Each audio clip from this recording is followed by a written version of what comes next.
Hello, everybody. I am Amanda Melby, and I'm one of the producers and play Ruth in Raising Buchanan. And today, I am joined by our fabulous casting director and co-producer, Chadwick Struck. Hello, Chadwick. Good afternoon. How are you? I'm doing great. Yeah? Yeah. Thank you for joining me here today from California. We were just chit-chatting about your hair, which looks fantastic, but you haven't been able to get a haircut over there, huh? Yeah, it's the quarantine look these days. I'm a little bit more fresh and revived, but at the same respect, the hair, and I just like mowed down this like really unique, I guess you call it a beard, but I can't really grow one. So it's been a unique experience. So you shaved for this? Yeah, I put on a clean shirt. I shaved my face, and I attempted to comb my hair. Fantastic. Thank you so much for that effort. Appreciate that. So let's see. You and I actually met for the very first time in person in February of this year. That's true. Which is kind of crazy to me. Yeah. So Joe Gruberman, our other producer, met you or found you or called you. I don't remember how that whole thing happened. Do you? Yeah, no, it actually comes in a really tender story. Back in the summer of '97, I was a student and a student intern at Paramount Studios. I'm not going to do any name dropping, but I worked for a very prestigious casting office, and the individual who wrangled my resume through my internship coordinator later became a good friend, a roommate, and one of my best friends. His birthday's like 2 days away from mine. He's moved out to the Arizona area and teaches an acting class occasionally. Is a professor. I don't know where it is. I forgot. But either way, he introduced me and Joe, and it was like this, family handoff. Like, this guy's great. Joe's a wonderful guy, and me and Joe just kind of hit the ground seamlessly as far as like behavior and energy. He's got this like New York vibe, but he's like extremely human and real. No BS. He really got a kick out of me because I kind of gave a dynamic view on things that we would speak about. So he felt like I colored the picture rather well, and I think at times he would ground me out, kind of like you did too. I get a little bit passionate, and I think you guys, the real need at hand, we were able to work really well together to get that idea and make it work. It starts with the people. Yeah, this is one of the things where we thought that we could save a little money and do this ourselves, right? Like cast it ourselves. And, this is one of those things where you learn as you go along that, oh no, it's truly, when they say it's who you know, it is, because who you know opens the doors for you. And we couldn't open those doors ourselves, no matter how good the script was, right? We needed you to open those doors for us, and you sure did. Thanks, appreciate that. Trying to be yeah. I think people underestimate. I don't know.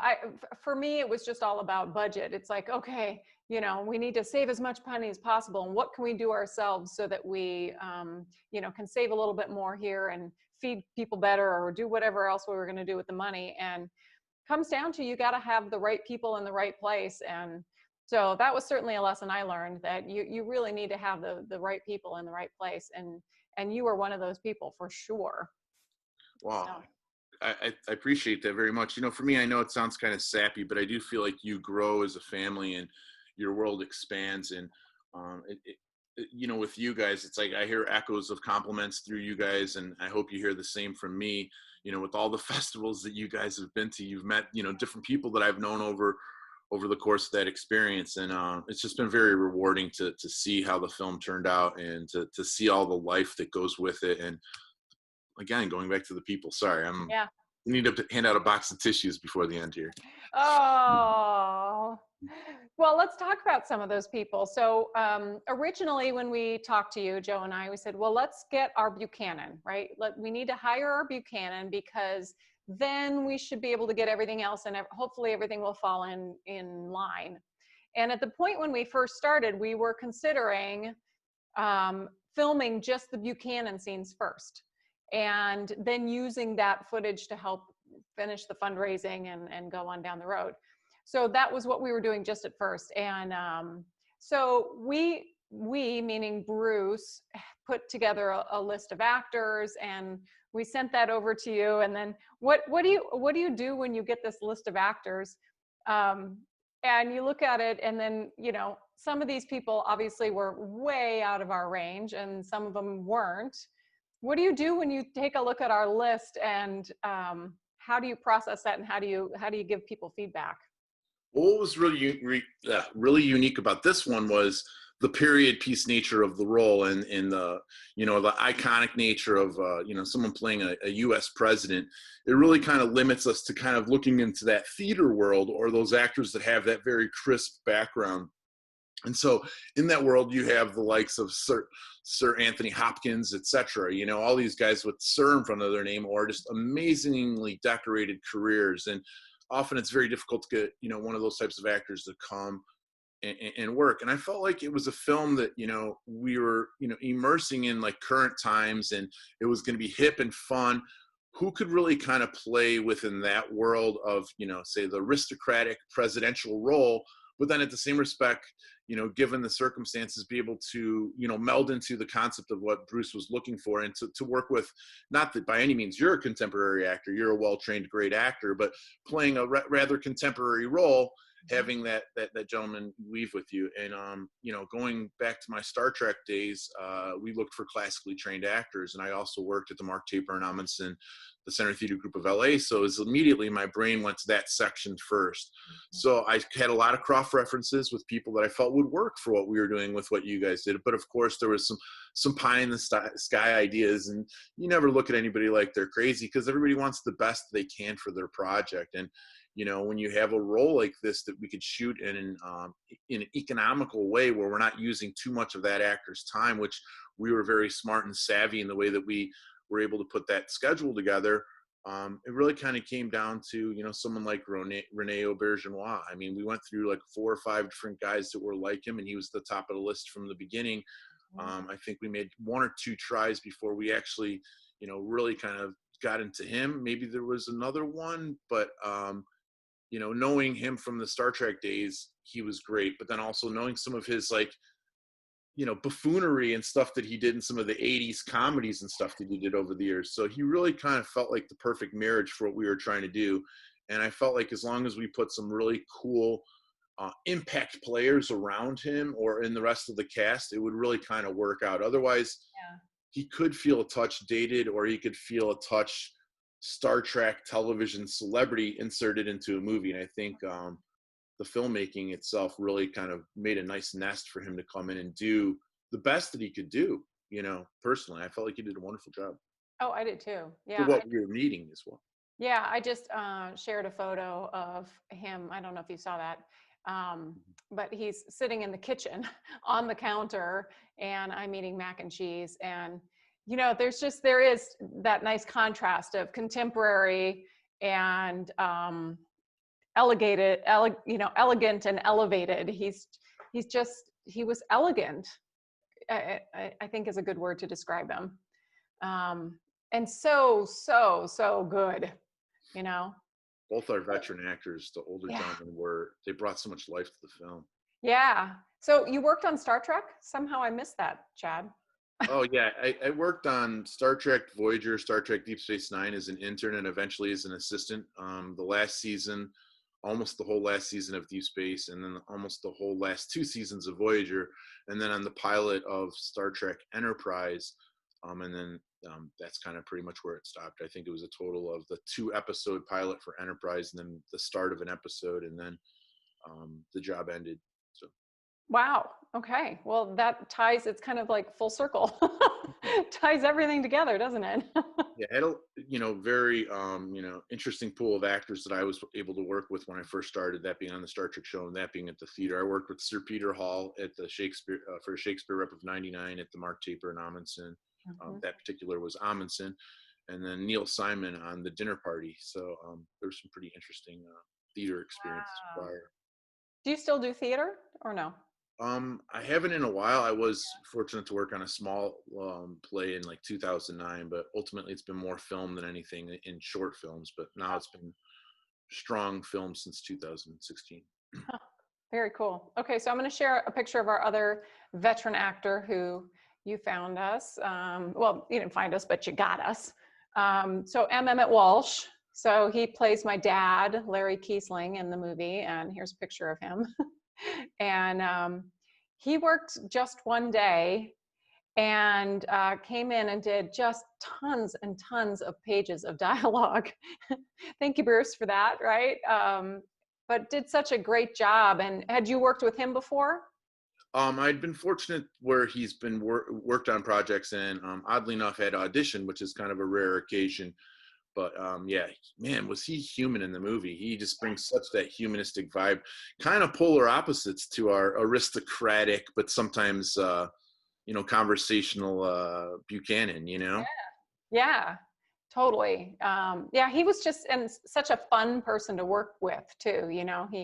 He came a day early and gave the cast and the crew $2 bills and steel pennies and just was really just endearing. So, and I had known of him also because Carol McLeod, who is the artistic director at a theater here in town that I work at occasionally, she went to drama school with him in New York, Mm. way back in the day when he was back in drama school. So I had known of him through her originally. And then, once you know these people's names and you start to pay attention to them, it's like, I see them everywhere now. Yeah. Yeah. So, okay. So those were our two name, actors that you got us, which turned out we couldn't have had a better turnout with those two. And then you found us this wonderful, wonderful comedic actress who I didn't know who she was. And I'm going to share a picture of Kathy now. So this is Kathy Shim. And I'll tell you, you were right on the money with her. And it was a unique role for us because we really kind of were all over the board on exactly what we were looking for. We wanted somebody who was funny. We wanted somebody who was strong and could stand up to you, but also was for a better choice of words, a great secondary kind of complimentary player to your character. And now knowing the film and the relationship with everybody, you guys are thick as thieves, and I felt like it came through in the tape as well when we're watching your work. Yeah, we rehearsed the day she came. She asked if we could rehearse, and we said yes, heck yes. We never want to, when people are coming in and we don't know them, we don't want to assume that they want to rehearse. But she did, and so we sat in the lobby and read all the scenes together and chit chatted, and then the next day we started working, and she was here the entire shoot. I mean, she went home a couple of times, but she was here for the whole, really 19 days that we were here. She was in a lot of the scenes. There's a few times that I had, been fortunate to, be in a position to cast her or book her, however you want to say that. Mm-hmm. We actually knew each other, as just people in town, and made a few attempts to work together. And then finally, the two times we did work with each other, there might even be a third one. But one was a American Pie type comedy, really slapsticky, and she was funny as could be. And the other one was a Sci-Fi Channel TV movie where we needed someone who was a little bit more intense, a thriller-esque kind of vibe. But that being said, the one consistent thing with Kathy is she ended up becoming like one of the best, complimentary people on set. Like, she was just really great with people. I mean, her resume speaks for herself. She's got a great resume. She's a talented person. Every time we've engaged over years, it's always been a personable, friendly relationship. And we really do have that rapport. And we've kind of, for a better choice of words, kind of grown together. And it's really great when you have someone like Kathy on your side as a casting person, because you know what you're getting when you're hiring someone like her, and the result of that behavior and what everybody's going to think on set. And that was something I kind of tried to whisper to you guys about each player. And you guys were very professional in regards of wanting good human beings. Like, do you know anything about this person? You guys were very concerned.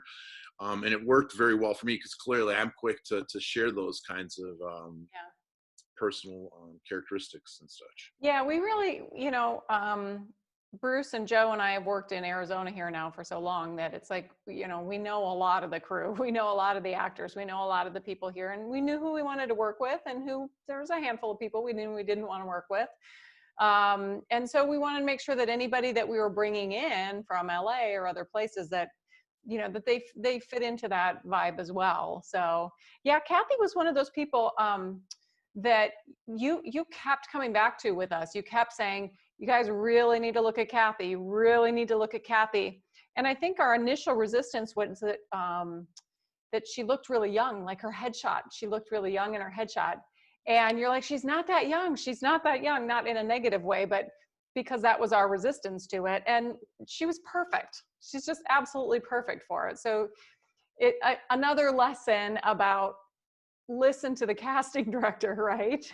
He or she knows what they're talking about. You knew what you're talking about with her. She brought another little bit of love to the party with her amazing husband, who's, you know, written amazing studio content, is a well-known celebrity actor. We won't even use his name or whatever. If you want to, you can, but you know, just a terrific actor. She helped add to the cast as well. So I mean, Oh, totally. she should almost get a casting credit as well too. Well, she has a co-producer credit. That's correct. Yeah, This is so right. she's a Yeah. co-producer Well credit. So deserved.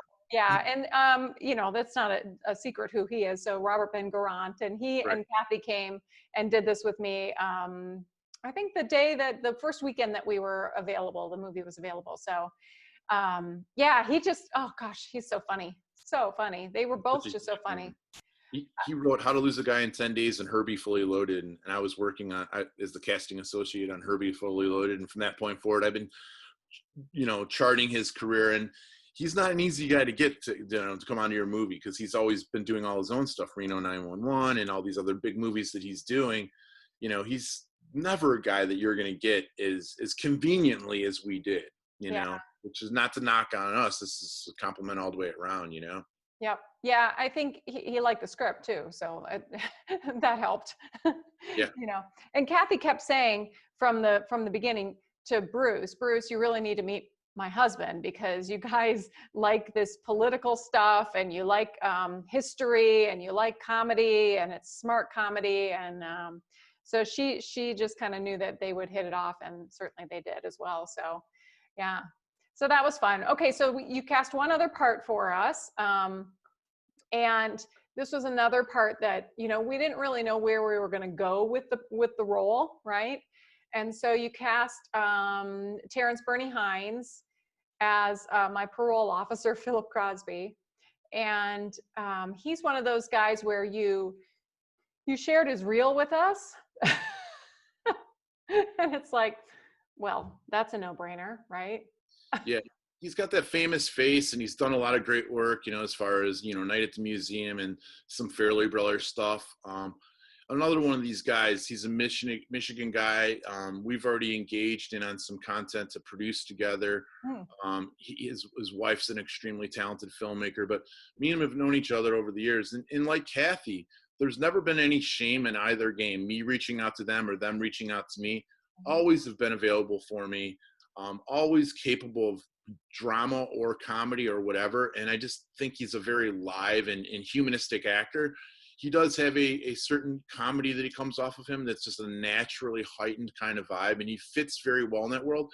What's really exciting as a casting director, when you can cast people that have a naturally heightened vibe, they're very fluid in their work. They're very normalized in that slightly heightened play. And, you know, as a comedic casting director, which I've done a bunch, you're always looking for those invested actors that, based upon whatever reality they choose to be in, it's still fluid and still very real within their behavior and everything they're doing. And Terrence is to the letter that guy. He can really elevate. He can make it all feel grounded, and he can kind of make it dynamic all in one scene, or he can do specialized things. And for me, my job as a casting person is just more of an inventory-based thing. And as you know, year 23 now, going into year 24, you meet these actors over the years, and it's just great the further you get into your career, because you have so much more inventory on them. And it's like this whole gardening effort of sorts, you know, so it's exciting. And Terrence is one of those true family members of mine in the business. I'm sure once he sees this video, me and him will have like a half-hour talk, because we love each other, and, you know, can't say enough great things about him. And the other nice thing that came out of both of these two actors in particular is that they just have been the most wonderful supporters of the film after we've completed it. They came to festivals with us on their own dime and supported it, and they continue to support it on social media and sharing it with their friends and family. And I mean, that's what we hope for as producers, is to really have people that believe in the movie after the fact and will help do it. And boy, they have both done it in spades. And so I would work with both of them again in a heartbeat. Makes our jobs easier, because then we know we have a couple roles locked down, and we can go and put more focus on to some other new people to join the team. Yeah.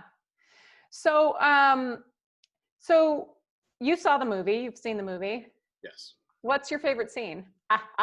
Putting you on the spot. I don't know if it's a favorite scene, but more as like being a fan of the script and knowing how wild of a ride it was, and knowing that we had like dream sequences, but then we also had sequences where you're talking to a dead president.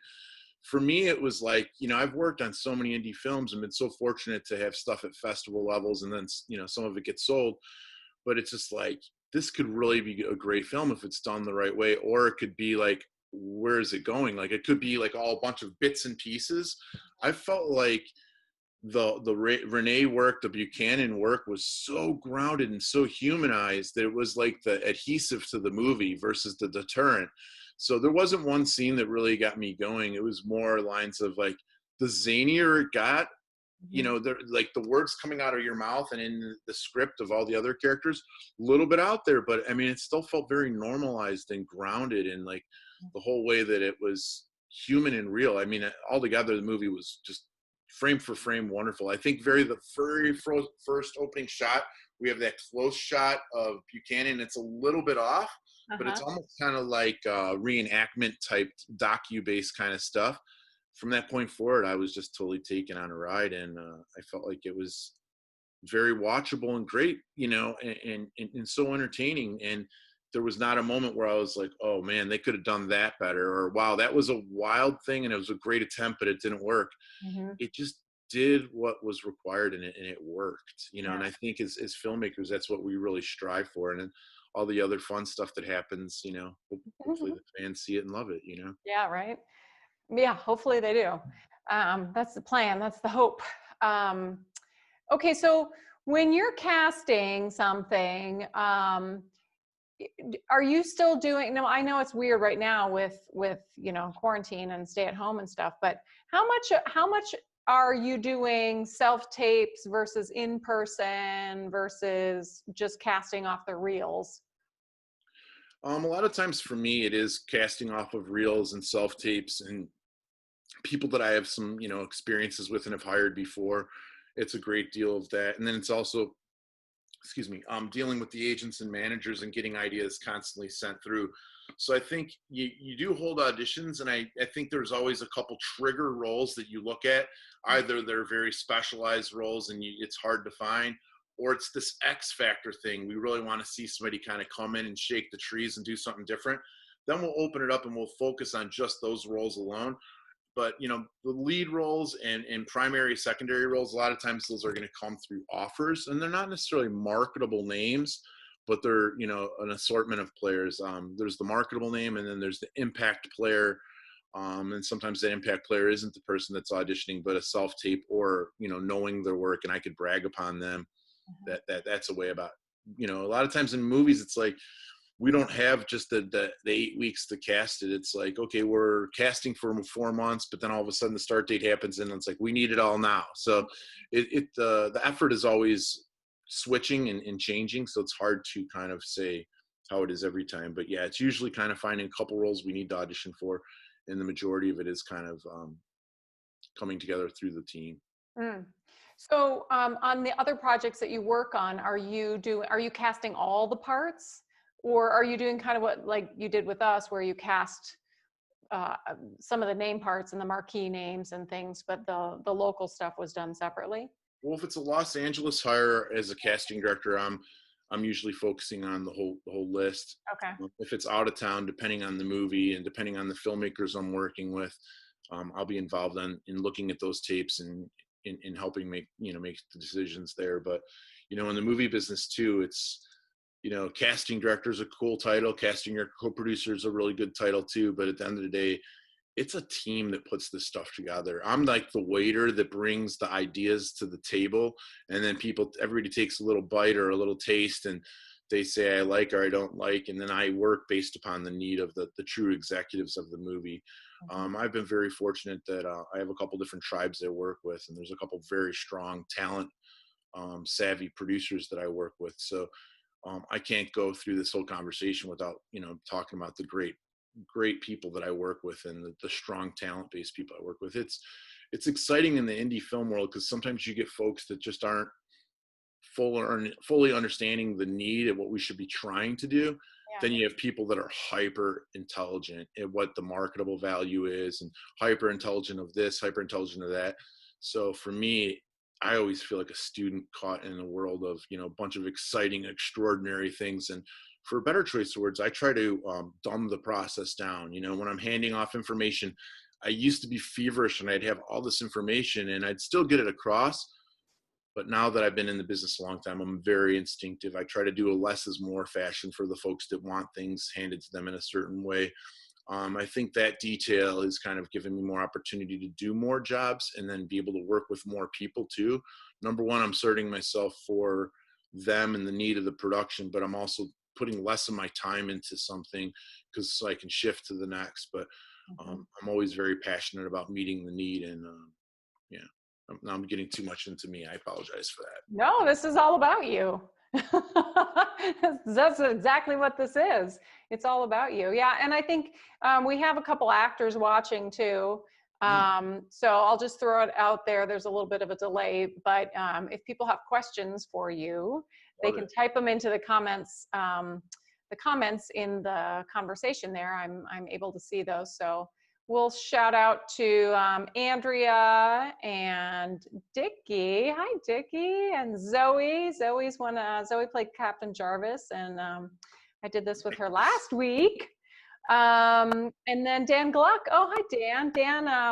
Dan's a technical director for the Phoenix Film Festival and also the Arizona Film. I'm going to butcher it, but the program director. He chooses the Arizona films. So he's watching too. And he's been a big champion for us. So yeah, there we go. Okay. So anything, any advice for actors that maybe live in other markets that want to be seen by you? To be seen by me is a very easy thing. My email is available on IMDb Pro. It's my name at Gmail.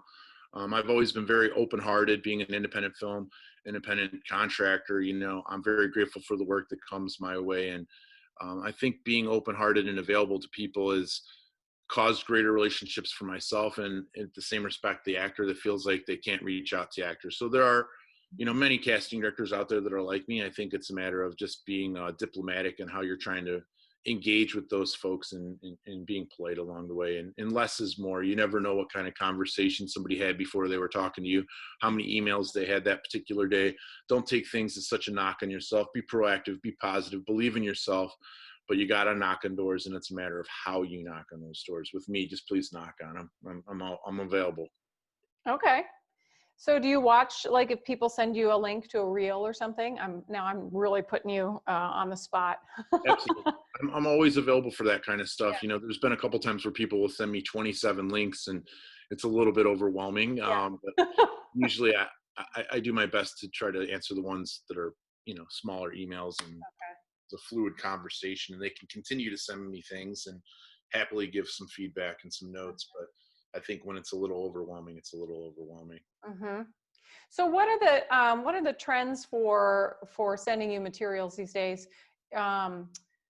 Like I've seen where people are now they're just doing clips. They're not doing full long reels anymore, or some people are still doing reels, but they're also just doing clips. Like, do you have a preference, or does anything you feel more effective? Well, my relationship has been rather numbed with interfacing with actors. I mean, I still have, plenty of friends and we communicate amongst ourselves, but there hasn't been a bunch of submissions and there hasn't been a lot of that going on, even though I see, great success happening here and I feel like we're all going to be back to work soon. Mhm. Um, and recently it's just been Breakdown Express, links and things like that, or if they've done a recent piece of work, if it's a commercial, a short film, and it's just that little piece of that sample. That's it. It just varies from person to person. Yeah. Yeah. There's always this fear, I think, as an actor of like overstepping, or not knowing I like to know what every casting director's preferences are, right? Good stuff. Yeah, it's hard, but there's so many, and some of them are so different from other people. Some people don't like pantomime, some people don't like props, some people do like props, which I find weird, but whatever. It's like everybody's a little bit different. So I always feel like how do we know how to best audition for a particular actor, casting director, if we haven't met them before? I think you should first and foremost know the format at which you're auditioning for.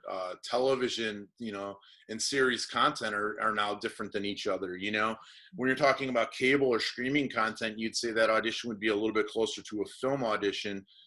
Each audition is going to be different, and each casting director is going to run their sessions differently. So, again, like you said, knowing the do's and don'ts per each office is so huge.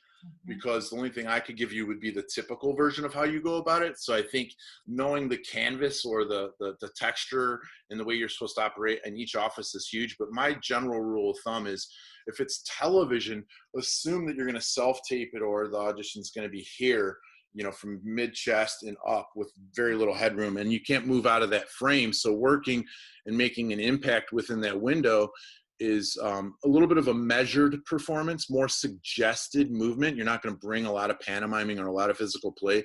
It's going to be very precision oriented in the words. The script has been written so many times that, the amount of breaths in between the words and that type of language oriented, precision oriented audition is what they're going to be looking for.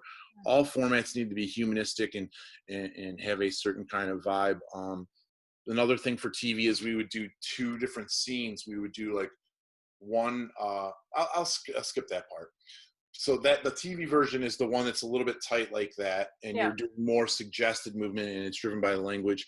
But then film is, we're going to widen the camera a little bit more. We're going to be looking for the behavior to lead the audition, and the language and the words are going to come out humanized and a little bit dirtied up, and they're going to come out half C, they're going to come out full words, or they're going to drag a word, or the behavior is going to be going so much that the words aren't going to happen. Or instead of being outward and bold like all 27 other actors are being, maybe you're going to internalize the performance and we're not even going to hear any words. We're going to see you erupting with emotions and your eyes well up with tears before the first word comes out.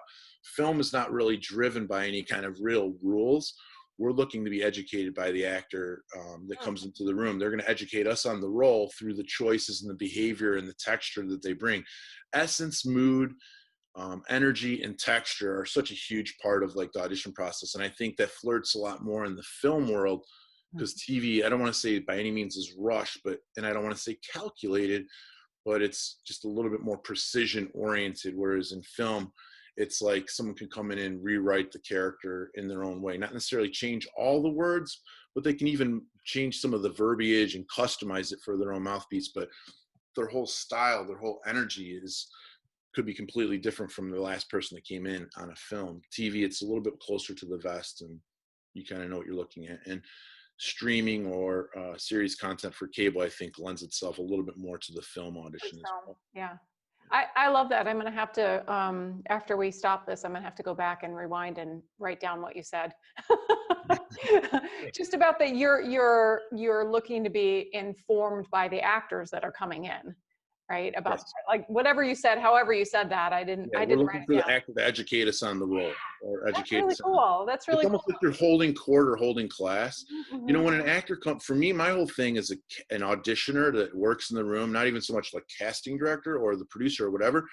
is to really cause a comfortable, and really nice, comfortable space for the actor to come in and flex the character and bring life to the character, and a lot of the folks I bring in are regular people that are, actors I've known for years. And it's like, they can come in and one week I'll be talking it up with them, and the next minute they're looking at me with their game face on and I'm not saying a word. So when the actor comes in, me and my team, we adjust based upon the mood of that actor. If the actor has that game face, he or she is kind of subdued or internalized, it's like, I'm just going to give everybody the hand motion to cover, get in your spaces. We'll have the reader in a specific place. We'll have everything ready so the eye line of that actor is very easy.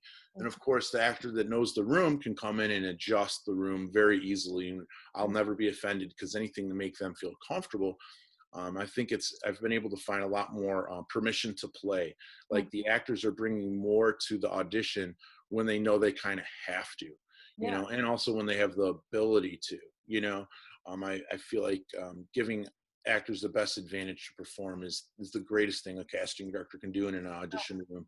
And it's hard because it's a job too. You have, say you're working on a major network show, which I haven't been fortunate to do in a long time. There's a certain pacing at which that office needs to move to get through work that day, but yet you're still running a creative function, and you need to be able to allot the right amount of time, but to still get that same output on a each person by person basis. It's a unique job. Yeah, I found that, when you're auditioning for people that really love what they do and know what their job is really well, that they make it a comfortable, warm place that you feel safe, that you can try things, as an actor. And when I first started out, I always felt like, I guess because I didn't know any better, that, the casting directors were not on your side.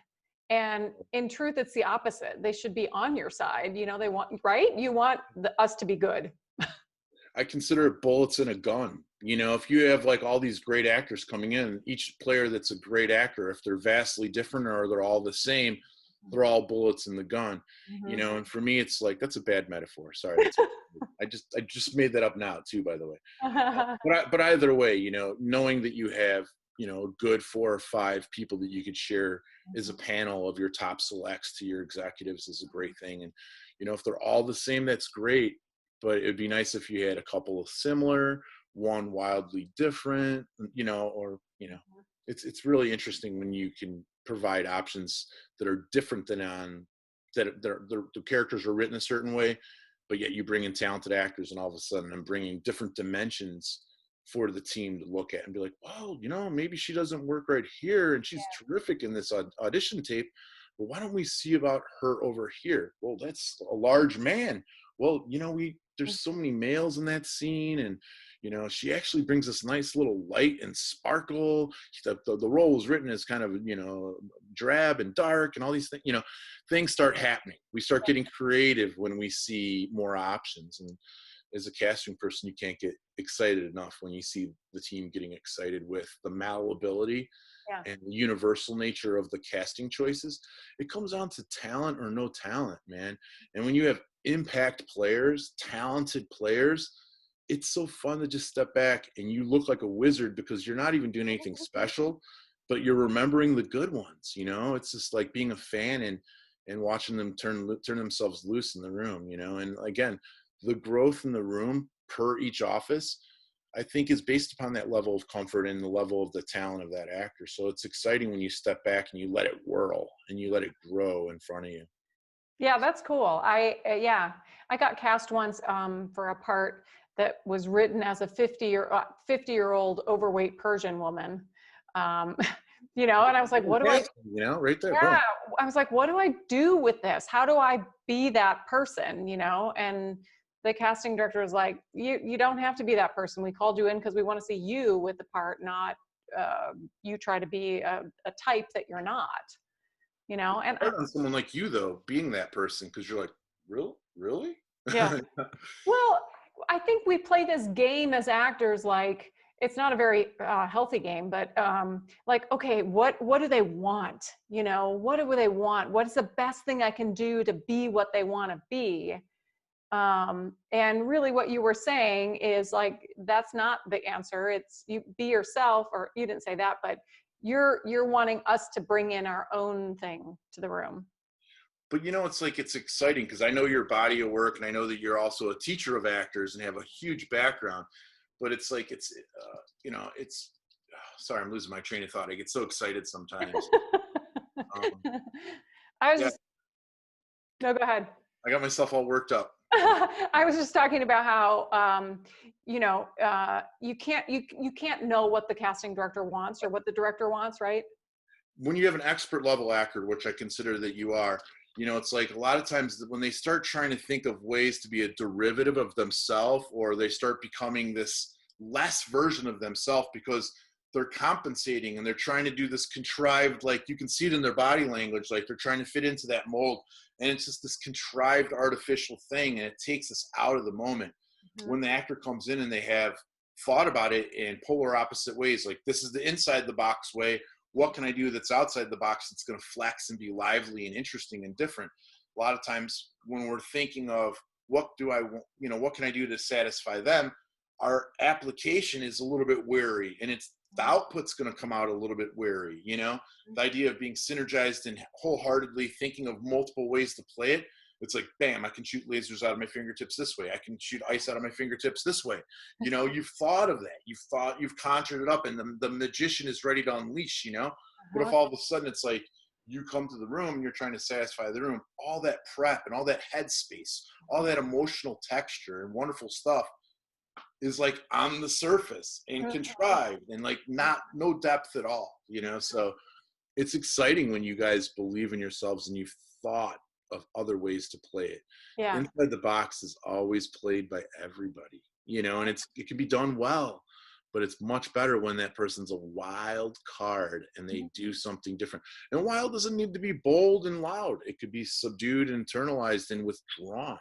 Your work could be dynamic in nature, So I get a kick out of when actors just texturize the heck out of this stuff and they do things that are not on the page. It's just like, that's when we look at you guys like you're magicians and wizards. How much do you do? How much do you do redirects? Do you as a practice, do you do that, or do you let them, do you give any direction ahead of time? Or like a lot of times I'll come in with 2 or 3 ideas of how I could do it. And sometimes I want to ask a question so I know which one of the 3 versions I should go with as my first choice, because we don't have a lot of context sometimes. And I'm always hoping for a redirect, but you don't always get that. Yeah, I think you're going to get a lot of, sometimes it depends on the personality type of the person that you're dealing with. If you have that alpha energy, they're going to have that very assertive way, and you can kind of read into what they want. With me, I think you're going to get like what would almost seem like a lame piece of direction, because it's like I found a long time ago when I inserted my own voice or impeded on a performance, I was getting a lot of the same tendencies, and I was getting, a lot of forced play.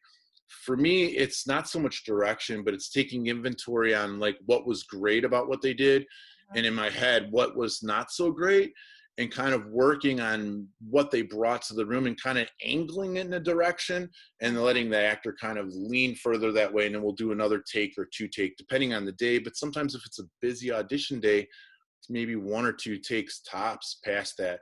And it's going to be a lot put on the actor in regards to bring something like, okay, well, this was great, but can you do a little bit more of this? Or if I feel like I know them very well and I can see that they're comfortable and I know what they did, they know what they did, and I'll be like, you know what, you're awesome, I think you're great, let's just see you bring a little bit extra, and I'll invite either bringing it down or bringing it up or celebrating in some way, or be it down, I'll do something to make it drift in the direction. Sorry. No, that's awesome. I try not too hard to impede. That's awesome. No, if I could be a perpetual student, I would, I would be in some sort of class learning something at all times. So I have learned something today. So thank you very much for that, Chadwick. Thank you. Yeah. I think it's always helpful. If you're not learning, what's the point, right? We got to grow as human beings, and we got to grow in our craft. So, we have talked for 42 minutes. Can you believe that? No, actually, I remember when it was at 12 minutes, I was like, oh, wow, we've been talking for a while. Now it's 30 minutes later. I know. So I'm going to wrap it up because I'm sure people have things to go on with their day. But what a pleasure to talk to you. And thank you so much for joining me on here. And thank you for being such a great team member and part of our Raising Buchanan family. I am indebted to you for all the work that you did and everything that you did to make this happen for us. So, you know, it's been a dream come true of mine. Oh, now you're going to make me sad. Look at this. To make this movie, and you were just a big part of it. So I really appreciate everything that you've done.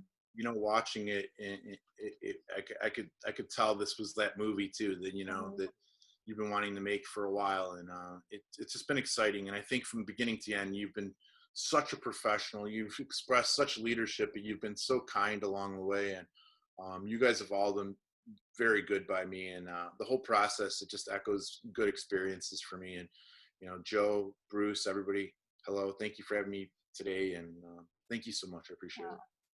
Thanks, everybody. Thanks for watching. And if you haven't seen the movie yet, what are you waiting for? It's on iTunes and Amazon Prime Video and Google Play and a whole bunch of other places, DVD and Blu-ray. And my very special thanks to Chadwick Struck, our co-producer and casting director, for joining me today. Thank you so much. Appreciate you.